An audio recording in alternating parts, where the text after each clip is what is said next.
एकदंत, तुम्हाला भेटायला कोणीतरी मुलगी आली आहे. कपाटामध्ये एकदंत काहीतरी शोधत होते. तेव्हाच केशव खोलीच्या दरवाजामध्ये येऊन बोलला, तिला हॉलमध्ये बसव, मी आलोच. असं बोलून एकदंत पुन्हा त्यांच्या कामाला लागले.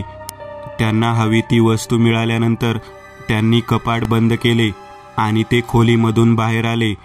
समोर सोफ्यावर जवळपास 25ची एक तरुणी बसलेली. एकदंत यांना पाहून ती उठून उभी राहिली. एकदंत यांना जो कोणी पहिल्यांदा पाहत असे त्याच्यावर त्यांच्या व्यक्तिमत्वाचा विलक्षण प्रभाव पडायचा. ते तिच्या समोर जाऊन बसले आणि तिला बसण्याची खूण केली. कोण तू आणि काय काम काढलं माझ्याकडे? त्यांनी विचारलं.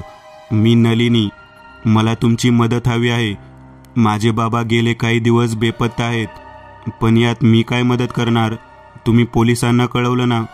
हो, ते तर मी दुसऱ्याच दिवशी त्यांच्याकडे गेले होते. माझी तक्रार लिहून घेतल्यानंतर 2-3 दिवसांनी मला त्यांनी बोलावून घेतले. बाबांच्या फोनचे लास्ट लोकेशन डोंगरसुब्याजवळ असलेल्या जंगलाजवळ होते. पोलिसांनी तिथे जाऊन तपास केला, पण काही हाती लागले नाही. म्हणून तू थेट माझ्याकडे आलीस? नाही, मी स्वतः त्या डोंगरसुब्यात जाऊन आले. तिथे काही माहिती मिळते का ते पाहिलं. तेव्हा तिथल्या काही लोकांकडून मला वेतोबा वाड्याची माहिती कळाली. मला शंका आहे त्या वाड्याचा आणि माझ्या बाबांच्या गायब होण्याचा काहीतरी संबंध आहे. पण हा वाडा नक्की कसला आहे आणि तुला असं का वाटतं? कारण माझे बाबा या आधी देखील त्या वाड्यात गेले होते. मला त्या वाड्याबद्दल सांग आधी. कसला वाडा आहे तो? कोणाच्या मालकीचा? सध्या तरी तो वाडा ओस पडलेला आहे इतकंच मला माहिती आहे. हे तुला तुझ्या बाबांनी सांगितलं का? नाही, बाबा मला कधीच त्यांच्या कामाच्या गोष्टी सांगत नव्हते. कामाच्या गोष्टी म्हणजे नक्की काय करतात ते? आणि त्यांचं नाव काय? त्यांचं नाव माधव. ते आर्किओलॉजिस्ट आहेत. सध्या ते एका वस्तू संग्रहालयात कामाला आहेत. पण फावल्या वेळात ते अशा जुन्या वस्तूंचा अभ्यास देखील करतात. आणि तुला त्या वाड्याबद्दल कसं कळलं मग? मी बाबांच्या खोलीत काही मिळते का हे पाहत होते. तेव्हा मला एका कपाटात त्या वाड्याचे काही कागद मिळाले. त्यात नकाशा वगैरे होते. जेव्हा मी त्या गावात गेले तेव्हा मला तिथल्या लोकांकडून त्या वाड्याबद्दल कळले. तेव्हा मला शंका आली. म्हणून मी त्या लोकांकडून वाड्याची अजून माहिती घेण्याचा प्रयत्न केला. तेव्हा मला कळलं त्या वाड्याबद्दल गावात राहणाऱ्या लोकांमध्ये अनेक प्रवाद आहेत. कसले प्रवाद? हेच की तो वाडा झपाटलेला आहे, श्रापित आहे. म्हणून तू माझ्याकडे आली? हो, मला आशा आहे तुम्ही तरी माझी मदत कराल. तिथे काही विचित्र आहे का हे जाणून घेण्यासाठी आपण त्या गावात जाऊन पाहायला पाहिजे. कारण तो वाडा तू देखील पाहिला नाहीये. तुमच्या या बोलण्याने खूप आधार मिळाला. नाहीतर काय करावं हेच समजत नव्हतं. नलिनीच्या डोळ्यात पाणी आले होते. हे बघ नलिनी, तुझे बाबा कोणत्या संकटात आहेत याची आपल्याला कल्पना नाही. आपण फक्त प्रयत्न करायचा. उद्या सकाळी तू इथे ये.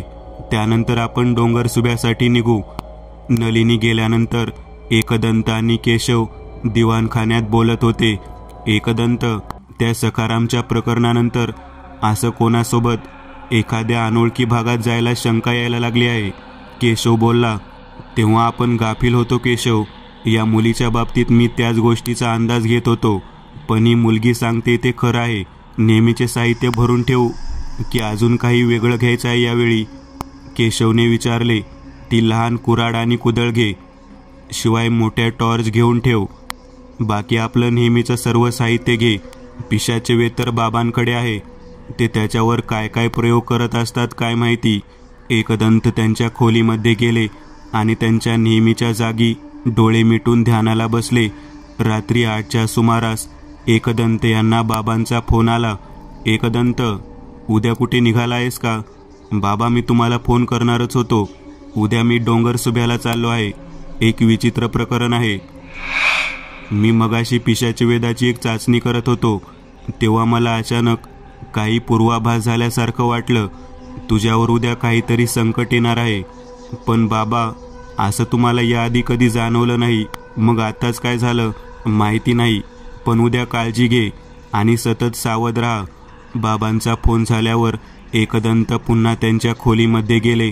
दुपारी कपाटामध्ये ते जे डब्बी शोधत होते ती डब्बी त्यांनी बॅगमध्ये ठेवली. रात्रीचे जेवण झाल्यावर ते लवकरच झोपले. दुसऱ्या दिवशी सकाळी 7च्या सुमारास नलिनी आली. तोपर्यंत केशवने सर्व साहित्य त्यांच्या कारमध्ये ठेवले होते. ते तिघेही डोंगरसुब्याच्या दिशेने निघाले. दुपारी 3च्या सुमारास ते डोंगरसुब्याजवळ पोहोचले. गावाकडे जाणारा रस्ता हा मातीचा होता. रस्त्याच्या दोन्ही बाजूंना रान माजले होते. मुख्य गावात पोहोचल्यावर देखील त्यांना कोणी दिसले नाही. एकदंत, मी मागच्या वेळी गावात आले होते तेव्हा माझी कानडे यांच्यासोबत ओळख झालेली. त्यांच्या घरी जाऊयात का? नलिनीने विचारले. हो, तिकडे जाऊ, कारण आपल्याला गावातील कोणीतरी व्यक्ती सोबत हवीच आहे. ते तिघेही कानडे यांच्या घरी पोहोचले. नलिनीने दरवाजा ठोठावला. जवळपास 60 वय असलेल्या एका व्यक्तीने दरवाजा उघडला. नलिनीला पाहताच त्यांच्या डोळ्यात ओळखीचे भाव आले. नलिनी, तू आता इथे? हो काका, माझं काम होतं म्हणून पुन्हा आले. आणि हे कोण? ते एकदंत आहेत. तेच मला या प्रकरणात मदत करत आहे. बरं, आत या. कानडे यांचे जुने कौलारू घर होते. बाहेर दिवाणखान्यातच ते चौघे बसले. त्याचवेळी आतून कानडे यांची पत्नी मेघा बाहेर आल्या. नलिनी, तू परत? काही कळलं का बाबांचं तुझ्या? त्यांनी विचारले. नाही काकू, अजून तरी काहीच नाही. पण आता हे एकदंत आले आहेत. ते मदत करणार आहेत यात. पण नलिनी, मी तुला सांगितलं होतं, तो वाडा झपाटलेला आहे. तरीही, कानडे म्हणाले. काका, एकदंत यांचा अशाच विषयावर अभ्यास आहे म्हणून तर ते इथे आले आहेत. नलिनी बोलली. कानडे, मला तुमची थोडी मदत हवी आहे. त्या वाड्याबद्दल तुम्हाला काही माहिती आहे का? तो वाडा गावापासून थोडा लांब आहे. तिथे लोकांना काहीतरी विचित्र अनुभव येत असतात, म्हणून गावातील कोणीही त्या बाजूला फिरकत नाही. आता तर तिथे जायचा रस्ताही राहिलेला नाही. सगळीकडे झाडी पसरली आहे. त्या वाड्यात कधी कोणाला जाताना तुम्ही पाहिलं आहे का? इतक्या तर नाही. कधी कधी गावातला पुजारी त्या वाड्यात असलेल्या मंदिरात जात असतो. तो वाडा कोणाच्या मालकीचा आहे? पण तो वाडा जवळपास 300 वर्षांपूर्वी इथल्या सुर्वे सरदारांनी बांधला होता. नंतर ब्रिटिशांनी तो ताब्यात घेतला. ते गेल्यावर शहरातल्या एका श्रीमंताने तो विकत घेतला. सुरुवातीला त्याने लक्ष दिले, पण नंतर तो पण इथे फिरकला नाही. तेव्हापासून तो वाडा ओस पडला आहे. पण त्याला वेतोबा वाडा असे नाव का पडले? त्या वाड्याचे मूळ पुरुष संताजी सुर्वे हे वेतोबाचे भक्त होते. त्यामुळेच कदाचित त्यांनी हे नाव दिले असावे. आरवली गावात वेताळाचे स्थान आहे, तसे स्थान त्या वाड्यात देखील आहे, अशी आख्यायिका आहे. आता मी आणि केशव त्या वाड्याकडे जाऊन येतो. तिथे गेल्याशिवाय तर काही समजणार नाही. एकदंत म्हणाले. एकदंत, मी तुमच्यासोबत येते. नलिनी म्हणाली. नाही, तिथे नक्की काय प्रकार असेल याचा अंदाज नाही आपल्याला, त्यामुळे तुला नको म्हणतोय. नाईलाजाने नलिनी शांत बसली. जवळपास 5च्या सुमारास एकदंत आणि केशव त्या वाड्याच्या दिशेने बाहेर पडले. कानडे यांनी त्यांना रस्ता समजावला होता. त्या वाड्याकडे जाताना एकदंत यांच्या लक्षात आले, त्या गावात घरे एकमेकांपासून दूर दूर होती. शिवाय गावात फार लोक राहत नव्हते.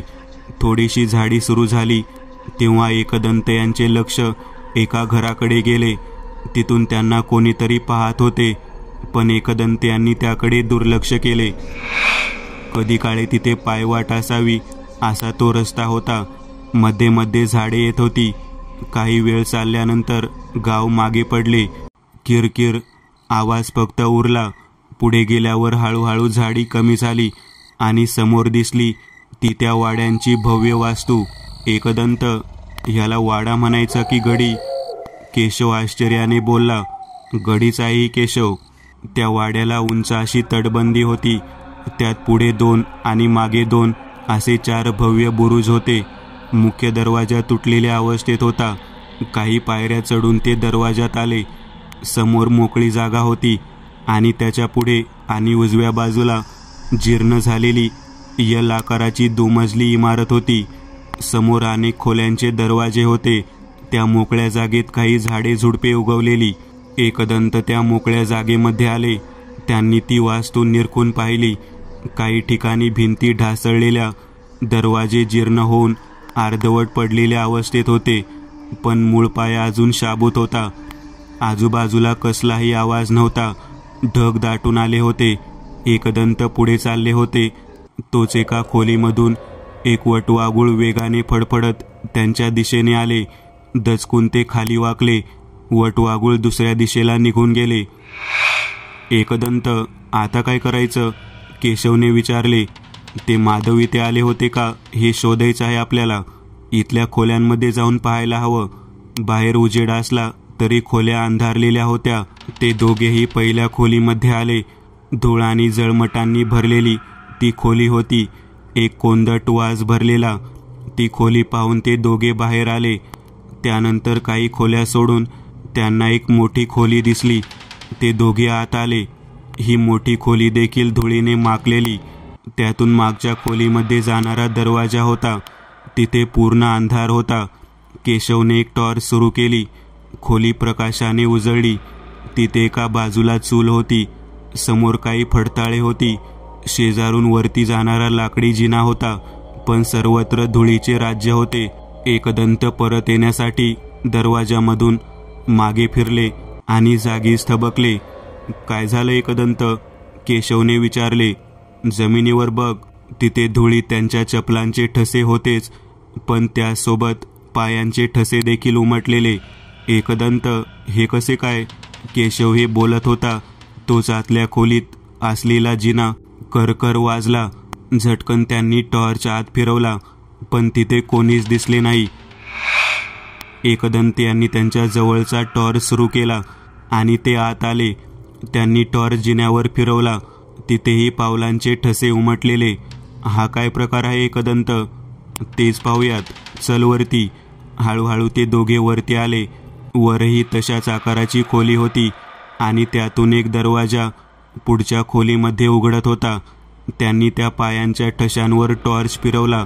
ते ठसे तसेच पुढे भिंतीपर्यंत गेले होते आणि त्या काळवंडलेल्या भिंतीवर तसेच ठसे उमटलेले. तसेच भिंतीवर जात ते ठसे खोलीच्या छपरावर फिरून मागे येत होते. एकदंत यांनी टॉर्च फिरवत मागे आणला आणि ते जागीच थबकले. जिन्याच्या दुसऱ्या बाजूने फक्त घोट्यापासून खालचा भाग असलेले पाय चालत त्यांच्या दिशेने येत होते. त्यात असलेले पैंजण छुम छुम असा आवाज करत होते. त्या शांततेला चिरत येणारा तो छुम छुम आवाज भयानक वाटत होता. केशव, खाली उतर, एकदंत म्हणाले. तसा जिन्यात एकदंत यांच्या मागे असलेला केशव एक पायरी खाली उतरला असेल. तोच अचानक तो जिना कोसळला आणि काही कळायच्या आतच एकदंत आणि केशव खाली पडले. ते थेट जमिनीखाली असलेल्या एका खोलीत आपटले. त्यांच्या अंगावर जिन्याचा काही भाग येऊन पडला. थोडा वेळ काय होते हे त्यांना समजलंच नाही. काही वेळ गेल्यानंतर सगळं शांत झालं. लाकडाच्या फळ्या बाजूला करत एकदंत उठून उभे राहिले. केशवच्या अंगावरील लाकडे बाजूला करत त्यांनी केशवला उठवले. दोघांनाही बराच मार लागला होता. अंगावर धूळ पडलेली. जवळ पडलेला टॉर्च हातात घेऊन एकदंत यांनी आजूबाजूला पाहिले. ते जमिनीखाली असलेल्या तळघरात होते. एकदंत, हा सगळा काय प्रकार आहे? केशव, या तळघराचा लाकडी दरवाजा कुजलेला होता. आपण जिन्यावरून पडलो. ते थेट यांच्या जिन्याखाली जमिनीला समांतर असणाऱ्या दरवाजावर. त्यामुळे दरवाजा तुटला आणि आपण त्याच्यासोबत तळघरात आलो. पण त्यामुळेच आपल्याला जास्त लागलं नाही. बाजूलाच एक तुटलेली शिडी पडलेली. ही शिडी या तळघरात यायला जायला वापरात असावी, केशव म्हणाला. ते तळघर जवळपास 10 फूट उंच आणि 30 फूट रुंद होते. तिथे धूळ कमी होती. एकदंत आणि केशव आता सावरले होते.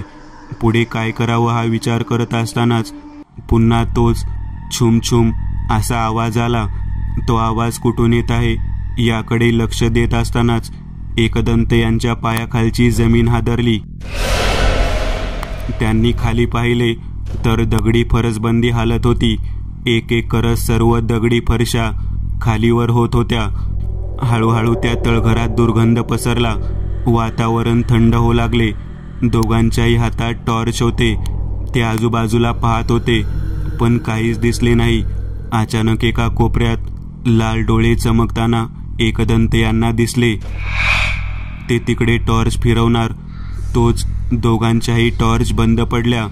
पूर्ण शांतता पसरली, पण ते लाल डोळे अजूनही त्या कोपऱ्यातच होते. एकदंत यांनी लायटर काढला आणि त्याने एक मेणबत्ती पेटवली. तिचा प्रकाश पसरला आणि दचकून एकदंत मागे सरकले. त्यांच्या समोर त्यांना पकडायच्या पावित्र्यात असलेला एक पांढरा हात होता. त्याच्यावर काळी नखे वाढलेली. तो हात अंधारातून लांब होत आलेला. त्याचा शेवट दिसत नव्हता. त्या मेणबत्तीमधून एक वेगळा सुवास निघत होता. तो हात एकदंत यांच्यापासून लांबच स्थिरावला. त्यांनी बॅगमधून करेच्या पाण्याची बाटली काढली आणि त्याचे रिंगण आखले. त्याचवेळी वरून जिन्याचे तुटलेले लाकूड एकदंत यांच्या हातावर पडले आणि ती मेणबत्ती खाली पडून विझली. अचानक त्यांच्या भोवती ठिणग्या उडाल्या. त्यांचे रिंगण भेदायचा प्रयत्न झाला होता. गुरगुरण्याचे आवाज येऊ लागले. त्यांनी आजूबाजूला पाहिले. ते लाल डोळे त्यांच्या अगदी जवळ होते. जमिनीवर असलेले करेच्या पाण्याचे रिंगण उकळत होते. त्याचा रंग तप्त लाल झालेला. केशव, वेळ कमी आहे. आपल्याला इथून बाहेर पडावंच लागेल. पण एकदंत, ती तुटलेली शिडी रिंगणाच्या बाहेर आहे. करेच्या पाण्याचे रिंगण नाहीसे होत होते. एकदंत विचार करत होते. आजूबाजूचा गोंगाट आधीच वाढलेला. अशातच एकदंत यांनी त्यांच्या बॅगमधून ती डबी काढली. त्या डबीमध्ये कवड्या होत्या. एकदंत यांनी त्यातल्या काही कवड्या हातात घेतल्या आणि मंत्र म्हटले आणि त्या कवड्या चारही बाजूंना फेकल्या. जसं त्या कवड्या जमिनीवर पडल्या, त्यांनी पेट घेतला. त्या खोलीमध्ये एक दिव्य प्रकाश पसरला, जो कशानेही विझणार नव्हता. ते लाल डोळे तिथून नाहीसे झाले आणि गुरगुरण्याचा आवाज थांबला. केशव, पटकन ती शिडी घेऊन ये, एकदंत म्हणाले. केशव त्या शिडीचे दोन्ही भाग घेऊन आला. एकदंत यांनी त्यांच्याजवळ असलेल्या कापडाने ती शिडी नीट बांधली. त्यानंतर ते दोघेही वरती आले. फार वेळ न दवडता ते अंगणात आले. संध्याकाळचे 7 वाजले होते. वाचलो आपण आज केशव. काही खरं नव्हतं आपलं. वेळेवर मला त्या कवड्यांबद्दल सुचलं आणि भवानी अष्टकाचा वापर करून आपण त्या शक्तीला रोखलं. काहीसे हसत एकदंत म्हणाले. त्यांना महादेव यांनी सांगितलेले शब्द आठवत होते. पण त्या कसल्या कवड्या होत्या? अरे, त्या तुळजापूरवरून खास आणलेल्या देवीच्या नित्यपूजेत असणाऱ्या कवड्या होत्या. एकदंत, इथे तर अपेक्षेपेक्षा जास्त भयानक काहीतरी आहे. आता करायचं काय? इथे काय आहे याचा अंदाज आला आहे मला, पण माधव कुठे असतील हे समजत नाहीये. आपल्याला नलिनीची मदत लागेल. मग तिला घेऊन उद्या परत यायचं का? उद्या नाही, आज रात्रीच. कारण इथे जे काय आहे ते दिवसा आपल्या समोर येणार नाही. रात्रीच त्याचा सामना करायला जमेल. ते दोघेही कानडेंच्या घरी आले. रात्रीचे जेवण करून त्यांनी सर्व साहित्य नीट बांधले. घरातून दुसऱ्या टॉर्च घेतल्या. इतरही सर्व साहित्य घेऊन ते तिघे पुन्हा त्या वाड्याकडे निघाले. काही वेळातच ते वाड्याच्या मुख्य दरवाजामधून अंगणात आले. तिघांच्याही हातात टॉर्च होत्या. हे बघ नलिनी, इथे तुला काही भयानक गोष्टी दिसू शकतील, पण घाबरू नकोस आणि माझ्यापासून लांब जायचं नाही. एकदंत यांनी तिला समजावले. तिने होकारार्थी मान डोलावली. बरं, आता मला तुझं थोडं रक्त पाहिजे. त्यासाठी मी तुझ्या बोटावर सुईने जखम करेल, एकदंत म्हणाले. त्यांनी एक बारीक सुई तिच्या बोटावर टोचली आणि तिचे रक्त एका लिंबाला लावले. त्यावर एक काळी भुकटी टाकली आणि मंत्र म्हणत ते लिंबू त्यांनी वाड्याच्या दिशेने फेकले. ते लिंबू आपोआप सरकत समोरील खोलीमध्ये गेले. ते तिघेही त्यांच्या मागे त्या खोलीमध्ये आले. टॉर्चचा उजेड सोडला तर इतर कसलाही प्रकाश नव्हता. ती खोली धुळीने माखलेली. एकदंत, ही खोली अगदी तशीच आहे, केशव बोलला. बरोबर आहे केशव, इथल्या सगळ्या खोल्या सारख्याच आहेत. ते हे बोलतच होते त्याचवेळी त्यांचे लक्ष त्या लिंबावर गेले. ते लिंबू जिन्याखाली असलेल्या त्या तळघराच्या दारावर जाऊन थांबले होते. ते तिघेही त्या दरवाजाजवळ आले. त्याला लोखंडी कुलूप लावलेले. एकदंत, तोडायचं का हे कुलूप? असं म्हणत केशवने त्या कुलूपाला हात लावला आणि अचानक त्या लाकडी दरवाजामधून एका स्त्रीचा हात वरती आला आणि त्या हाताने केशवचा हात पकडला. केशवला धक्का बसला, पण आता तो हात मागे घेऊ शकत नव्हता. त्याच्या दुसऱ्या हातात असलेली टॉर्च हलत होती. त्याने टॉर्च त्या स्त्रीच्या हातावर मारण्याचा प्रयत्न केला, पण काहीच झाले नाही. केशवचा हात आत ओढला जात होता. एकदंत, माझा हात! केशव ओरडला. त्याचवेळी एकदंत यांनी त्यांच्या बॅगमधून चेटक्या ऊत काढला. ते त्या दरवाजाजवळ गेले आणि काही मंत्र म्हणत त्यांनी तो ऊत त्या हातावर फुंकला. त्या हातावर ठिणग्या उडाल्या आणि झटकन तो हात पुन्हा आत गेला. केशवचा हात मोकळा झाला होता. एकदंत यांनी त्याच्या हातावर टॉर्च फिरवून पाहिले. त्याचे मनगट काळे झाले होते. एकदंत, हे काय झालं हाताला? केशव, ती वाईट शक्ती आहे आणि तिने तिचा अंश तुझ्या हातावर सोडला आहे. पण याने काही होणार नाही ना? होऊ शकतं, पण लगेच काही होणार नाही. सध्या आपण माधव यांना शोधायचा प्रयत्न करूयात, मग तुझ्या हाताचं पाहू. ते हे बोलतच होते, तोच वरून कसलासा आवाज आला. एकदंत यांनी त्या दोघांना शांत राहायची खूण केली. मी आधी वरती जातो, मग तुम्ही दोघे या, एकदंत म्हणाले. त्यांनी एका हातात टॉर्च पकडला आणि दुसऱ्या हातात छोटी कुऱ्हाड पकडली. हळूहळू ते काही पायऱ्या चढले, पण मग त्यांना जाणवले ते पायऱ्या चढत होते, पण वरती पोहोचत नव्हते. खालून पाहणाऱ्या केशवला एकदंत यांचे पाय जागेवरच फिरत आहेत असे दिसले आणि अचानक तो जिना नाहीसा झाला आणि एकदंत खाली पडले. केशव त्यांच्या जवळ आला. त्याने त्यांना उठवले. अचानक जिना नाहीसा झालेला पाहून केशव आणि नलिनी गडबडले होते. एकदंत, तुम्हाला लागलं नाही ना? केशवने विचारले. थोडं कमरेला लागलं आहे, पण ठीक आहे. मी ते जे काय आहे त्याकडे थोडं दुर्लक्ष केलं, त्याचं फळ मिळालं. पण हे नक्की काय होतं? भ्रम. इथे काहीतरी असं घडतंय ज्यापासून आपल्याला दूर ठेवायचा प्रयत्न होतोय. त्यासाठी हा भ्रम निर्माण केला आहे. पण मग आता काय? एकदंत यांनी त्यांच्या बॅगमधून काही तांदूळ काढले. ते तांदूळ जमिनीवर एका विशिष्ट प्रकारे पसरवून त्यात एक मोठा कापूर पेटवला. पृथ्वी मुद्रेत ते त्याच्या समोर बसले आणि मंत्रोच्चार सुरू केले. बराच वेळ त्यांचे मंत्रोच्चार सुरू होते. जसा तो कापूर पूर्ण जळाला, त्यांचे मंत्रोच्चार थांबले. तोपर्यंत केशव आणि नलिनी शांतपणे त्यांच्याकडे पाहत होते. एकदंत उठून उभे राहिले. खाली वाकून त्यांनी ते सर्व तांदूळ गोळा केले आणि आजूबाजूला उधळले. अचानक टीव्हीमध्ये चॅनल बदलावा तसे त्या खोलीचे रूप बदलले. त्या खोलीमध्ये जिना नव्हताच. एका बाजूला वरच्या मजल्यावर जाण्यासाठी शिडी लावलेली. शिवाय त्या खोलीमध्ये धूळ नव्हतीच. कोणीतरी नुकतीच साफ केल्यासारखी ती खोली होती. एकदंत, हे सगळं काय आहे? केशवने विचारले. ते नंतर सांगतो केशव. आधी ते वरती काय प्रकार सुरू आहे ते पाहावं लागेल. तो जो कोणी आहे त्याने इतकी खबरदारी घेतली म्हणजे इथेच काहीतरी आहे. एकदंत त्या शिडीने वरती गेले. खाली केशवने ती शिडी हलू नये म्हणून धरून ठेवलेली. थोडं वर गेल्यावर त्यांनी आजूबाजूला टॉर्च फिरवला आणि ते वरती आले.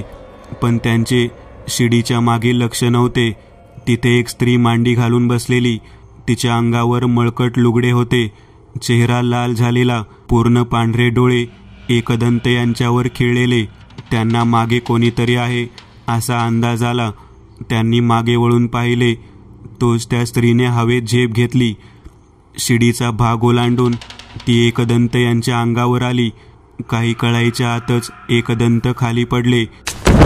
आधीच त्यांना मार लागला होता, त्यामुळे त्यांना खूप वेदना झाल्या. अचानक त्यांचे पाय वर ओढले गेले आणि ते तुळईला उलटे लटकले. त्यांच्या खिशात असलेल्या वस्तू खाली पडल्या. त्यांच्या हातात टॉर्च तशीच होती. आजूबाजूला कसलासा मंत्रांचा आवाज येत होता, पण ते मंत्र अशुद्ध होते याची त्यांना जाणीव झाली. अशातच तुळईजवळ त्यांना काहीतरी हालचाल जाणवली. त्यांनी त्या दिशेला टॉर्च फिरवला. त्यांना त्या तुळईच्या एका बाजूला ती स्त्री दिसली. ती त्या तुळईला पालीसारखी आडवी चिकटलेली. तिचे ते पांढरे डोळे अजूनही त्यांच्यावरच खिळलेले. ती तशी सरपटत एकदंत यांच्या जवळ येत होती. एकदंत हालचाल करू शकत नव्हते. त्यांच्याजवळ इतर काही वस्तू नव्हत्या. ती त्यांच्या अगदी जवळ आलेली. तोच तिच्या अंगावर काहीतरी पडले आणि क्षणात ती अंधारात गडप झाली. एकदंत यांचे पाय मोकळे झाले आणि ते खाली पडले. त्यांचे लक्ष शिडीजवळ गेले. तिथे हातात करेच्या अभिमांत्रित पाण्याची बाटली घेऊन केशव उभा होता. पहिल्यांदा तो वेळेवर आला केशव, काहीसे हसत एकदंत बोलले आणि उठून बसले. एकदंत, मी वरती येणार नव्हतो, पण अचानक मला तुम्ही वरती बोलावत आहात असा भास. बरं झालं आलास. त्या नलिनीला वर बोलावून घे आणि तुम्ही इथेच थांबा. एकदंत त्यांनी त्यांचे खाली पडलेले साहित्य गोळा केले. शेजारील खोलीमधून त्यांना तो आवाज येत होता. खोलीचा दरवाजा बंद होता. ते त्या दरवाजाजवळ गेले आणि कुऱ्हाडीने त्याच्या कडी असलेल्या जागेवर घाव घातला. 2-3 फटक्यात ती कडी तुटून पडली. त्यांनी हळूवार तो दरवाजा आत ढकलला. ती खोली मोठी होती. आत अंधार होताच, पण एका बाजूला कसलासा दिवा जळत होता. त्यातून येणारा दर्प भयानक होता. त्या दिव्याचा उपयोग प्रकाशाकरता तर नक्कीच होत नव्हता. एकदंत यांनी टॉर्च सगळीकडे फिरवला. एका कोपऱ्यात त्यांचा टॉर्च स्थिरावला. तिथे भिंतीकडे तोंड करून कोणीतरी बसलेले. ते मंत्रांचे आवाज तिथूनच येत होते. एकदंत आत आले. त्यांच्या हातात कुऱ्हाड तशीच होती. ते हळूहळू त्या व्यक्तीच्या दिशेने आले. तो एक पुरुष होता. त्याच्या कमरेला काळे कापड गुंडाळले होते. गळ्यात कसलीशी काळी माळ होती. एकदंत आले तरीही त्यांचे मंत्र सुरूच होते. त्या पुरुषाच्या समोर काहीतरी हालचाल येत होती. एकदंत यांनी तिथे टॉर्च फिरवला आणि त्यांना धक्का बसला. तिथे लाजवंती प्राणी होता. दुर्मिळ माकडाच्या प्रजातीमधला हा प्राणी बऱ्याच वेळा तंत्रविधीसाठी वापरला जातो. त्याचा चेहरा जवळपास माणसासारखा असतो, पण डोळे गोलाकार आणि मोठे असतात, पण आकार खूपच लहान असतो. त्याच्या चेहऱ्यावर, अंगावर काहीतरी काळा पदार्थ लावलेला होता. त्याचे डोळे एकदंत यांच्या हातात असलेल्या टॉर्चच्या उजेडावर खिळले होते, पण अचानक त्याच्या त्या मोठ्या डोळ्यांतील बुबळे गायब झाली आणि ते गोलाकार डोळे पांढरे झाले. एकदंत काही हालचाल करणार, तोच अचानक त्या पुरुषाने शेजारी असलेला कोयता उचलला आणि त्या प्राण्याचे मस्तक धडावेगळे केले. त्याचवेळी भिंतीमध्ये लाल डोळे चमकले. त्या प्राण्याचे मस्तक आपोआप वर आले आणि त्या डोळ्यांच्या दिशेने जात नाहीसे झाले. एकदंत यांनी भिंतीकडे टॉर्च फिरवला आणि त्यांना पुढचा धक्का बसला. त्या भिंतीमधून एक पूर्ण पांढरा केसविरहित चेहरा बाहेर आला होता. त्याची हनवटी एकदम त्रिकोणी होती. डोळे पूर्ण लाल होते. काळे ओठ असलेल्या त्याच्या त्या भयानक तोंडात त्या लाजवंती प्राण्याचे मस्तक होते. त्याचे ते भयानक रूप पाहून काही क्षण ते स्तब्ध झाले होते, पण एकूणच तो काय प्रकार आहे हे त्यांच्या लक्षात आले. त्यांनी हातातील कुऱ्हाड बाजूला ठेवत बॅगमधून कट्यार काढली, पण त्याचवेळी जमीन थरथरली. त्या भिंतीमधून एक हात एकदंत यांच्या दिशेने आला, पण त्याचवेळी एकदंत यांनी त्या हातावर कट्यारीचा वार केला. तो हात आला तसा भिंतीत गेला, पण अचानक मान लांब होत तो चेहरा भिंतीमधून बाहेर आला. त्याने त्याचे तोंड प्रचंड मोठे उघडले आणि त्या समोर बसलेल्या पुरुषाचे मस्तक त्याच्या तोंडात पकडून धडापासून वेगळे केले आणि पुन्हा भिंतीत सामावला. त्या पुरुषाचे मस्तक विरहित गतप्राण धड तसेच जमिनीवर कलंडले. त्यातून उडणाऱ्या रक्ताच्या चिळकांड्यांनी जमीन लाल होत होती. अचानक जमिनीतून 2 हात बाहेर आले आणि त्यांनी एकदंत यांचे पाय ओढले. एकदंत खाली पडले. वरून ती स्त्री खाली आली आणि त्यांच्या छातीवर बसली. हे इतक्या झटपट घडले की त्यांना सावरायला जमलेच नाही. तिने तिचे हात एकदंत यांच्या गळ्याभोवती गुरफटले. अचानक झालेल्या हल्ल्यामधून त्यांना सावरायला वेळ गेला. तिने तिचे हात त्यांच्या मानेत रुतवले होते, पण पुढच्या क्षणी तिच्या मानेमधून एकदंत यांची कट्यार आरपार गेली. झटकन त्यांच्या मानेवरचा फास मोकळा झाला. ती स्त्री धुरासारखी तिथून नाहीशी झाली, पण त्यांच्या मानेवर तिच्या नखांचे उरण उमटले होते. एकदंत उठून उभे राहिले.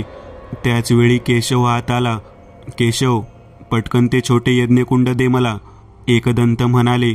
ते यज्ञकुंड खाली ठेवून त्यांनी त्या तिघांच्या भोवती करेच्या अभिमांत्रित पाण्याने रिंगण आखले. बॅगमधून कापराची मोठी वडी काढली आणि ती पेटवून यज्ञकुंडात ठेवली. त्यावर त्यांनी औदुंबराच्या काड्या टाकल्या, त्यामुळे आग भडकली होती. बॅगमधून त्यांनी मोहिनी धूप काढला आणि त्या यज्ञात टाकला, त्यामुळे एक वेगळा सुवास पसरला. त्यानंतर त्यांनी मंत्रोच्चार सुरू केले. मंत्रांची आवर्तने वाढत होती तसं आजूबाजूच्या भिंती थरथरू लागल्या. एकाएकी सगळीकडे काळा धूर पसरायला लागला. एकदंत यांच्या समोर इतका धूर झालेला की काहीच दिसत नव्हते. टॉर्चचा उजेड त्याला धडकून परावर्तित होत होता. केशव आणि नलिनी, काही झालं तरी रिंगणाच्या बाहेर जाऊ नका. एकदंत हे बोलतच होते.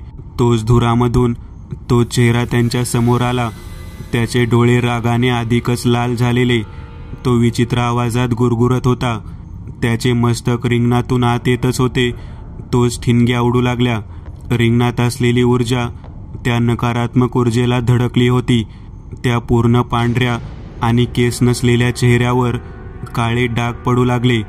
त्याचे हे रूप पाहून नलिनी भेदरली. तिला घेरी आली आणि ती खाली पडली. केशवने प्रयत्नपूर्वक तिला रिंगणाच्या आत ठेवले. एकदंत यांनी एक ऊद हातात घेतला आणि पुन्हा मंत्र म्हटले आणि तो ऊद त्या यज्ञात टाकला. त्याचवेळी त्या यज्ञातून निघणाऱ्या धुरामुळे तो काळा धूर नाहीसा होऊ लागला. तसं तो चेहरा गायब झाला आणि एकदंत यांच्या समोर पूर्ण पांढऱ्या शरीराचा तो पुरुष आला. तो विलक्षण उंच होता. त्याचे पाय वाकडे होते. शरीर बारीक आणि विचित्र होते. तो प्रचंड रागात गुरगुरत होता, पण काहीही करू शकत नव्हता. त्याच्या शक्ती जणू काही गोठल्या होत्या. त्यानंतर एकदंत यांनी खडे मीठ हातात घेतले आणि मंत्रोच्चार सुरू केले आणि ते मीठ त्या यज्ञात टाकले. त्याचवेळी भयानक भयावह सिंह गर्जना ऐकू आली आणि त्या यज्ञातून एक भगवा धूर बाहेर पडून त्या पुरुषाच्या शरीराभोवती जमा होऊ लागला. त्याच्या ओरडण्याने तो वाडा हादरत होता. वरून छप्पर खाली पडायला सुरुवात झालेली. हळूहळू तो भगवा धूर नाहीसा झाला आणि त्याचसोबत तो पुरुष देखील नष्ट झाला. केशव, नलिनीला शुद्धीत आण. आपल्याला इथून बाहेर पडावं लागेल, एकदंत म्हणाले. केशवने नलिनीच्या तोंडावर पाणी मारले. ती शुद्धीत आली. सर्व सामानावरून ते तिघेही खाली आले. एकदंत यांनी कुऱ्हाडीचा वापर करून त्या तळघराच्या दरवाजाला असलेले कुलूप तोडले. तिथून खाली उतरायला एक लाकडी जिना होता. ते तिघेही खाली आले. नलिनीचे लक्ष एका कोपऱ्यात गेले. तिथे लोखंडी साखळीला बांधून कोणाला तरी ठेवले होते. ते तिघे जवळ गेले. अचानक नलिनी ओरडली, बाबा! एकदंत आणि केशव यांनी कुऱ्हाड आणि कुदळ वापरून पटापट त्या लोखंडी साखळ्या तोडल्या. माधव अर्धवट शुद्धीत होते. त्यांच्या अंगावर विचित्र जखमा झालेल्या. मानेवर रक्ताचे व्रण होते. त्या जखमांमधून काळा स्त्राव बाहेर येत होता. एकदंत, काय झालं माझ्या बाबांना? हे बोलत का नाहीयेत? आणि या जखमा कसल्या? नलिनी रडतच बोलली. एकदंत यांनी त्यांच्या बॅगमधून अश्वभेदीचे चूर्ण काढले आणि ते पाण्यात मिसळून माधव यांना पाजले. त्यानंतर काहीच वेळात ते थोडे शुद्धीत आले. नलिनी, तू इथे परत तू दिसशील ही अपेक्षा सोडली होती मी. बाबा, तुम्हाला न्यायला आले मी. आपण आधी बाहेर पडूयात, मग त्या कानडेंच्या घरी जाऊन बघू काय करायचं, एकदंत म्हणाले. माधव यांना नीट उभं राहता येत नव्हतं. एकदंत यांनी दिलेल्या चूर्णामुळे त्यांच्यात थोडी तरी ऊर्जा आलेली. त्यामुळे केशवच्या आधाराने ते चालत होते. ते वाड्याच्या बाहेर पडले आणि त्याच्या वरचा मजला कोसळला. रात्री 12च्या सुमारास ते कानडेंच्या घरी पोहोचले. त्यांना पाहून कानडे एकदम आश्चर्यचकित झालेले. तुम्ही त्या वाड्यातून परत आलात? त्यांनी विचारले. हो कानडे, तो वाडा खरंच भयानक होता, पण आता आम्ही त्याचा बंदोबस्त केला आहे, एकदंत म्हणाले. हे नलिनीचे बाबा ना? तुम्हाला कुठे सापडले? त्या वाड्यातच होते. पण मला एक सांगा, आता यावेळी डॉक्टर कुठे मिळेल आम्हाला? कारण माधव यांना उपचारांची गरज आहे. जवळ तर नाही, तालुक्याला हॉस्पिटल आहे. एकदंत यांनी महादेव यांना फोन केला. माधव यांची स्थिती थोडक्यात त्यांना सांगितली तेव्हा समोरून महादेव म्हणाले, त्याला आता कुठे ॲडमिट करू नका. तू ते चूर्ण परत एकदा दे आणि आपल्या वाड्यात घेऊन ये. काय करायचं ते मी पाहतो. लगेच त्यांनी सर्व सामान कारमध्ये ठेवले. मागच्या सीटवर माधव आणि नलिनी बसले. काहीच वेळा ते गावाबाहेर पडून पुण्याच्या दिशेने निघाले. सकाळी 5च्या सुमारास ते महादेव यांच्या वाड्यावर पोहोचले. तोपर्यंत महादेव यांनी वाड्यात एक खोली सज्ज करून ठेवली होती. त्यांच्या ओळखीचे एक डॉक्टर देखील तिथे होते. सर्वांनी मिळून माधव यांना त्या खोलीमध्ये आणले. डॉक्टरांनी त्यांची तपासणी केली. त्यांनी खबरदारी म्हणून रक्ताच्या पिशव्या आणलेल्या. माधव यांच्या अंगातील रक्त खूपच कमी झालेलं, त्यामुळे त्यांना रक्ताची गरज होती. डॉक्टरांनी सलाईनमधून अधिकचे रक्त सोडायला सुरुवात केली. तोपर्यंत महादेव यांनी देखील माधवला तपासले. ते त्यांच्या खोलीमध्ये गेले आणि तिथून त्यांनी एक काढा बनवून आणला. तो काढा त्यांनी माधवला प्यायला दिला. या काढ्यामुळे जखमांमधून तो काळा स्राव अधिक वेगाने बाहेर पडेल. त्याला बाहेर पडू द्या. जेव्हा तो थांबेल तेव्हा माधव पूर्ण बरा होईल. तो काढा प्यायल्यानंतर त्या जखमांमधून काळा स्राव वाहत होता. नलिनी तो पुसून काढत होती. दुपारपर्यंत तो स्राव व्हायचा बंद झाला. माधवला खूप गाढ झोप लागलेली. काही वेळ एकदंत आणि केशव यांनी देखील आराम केला. माधव यांना जाग आली.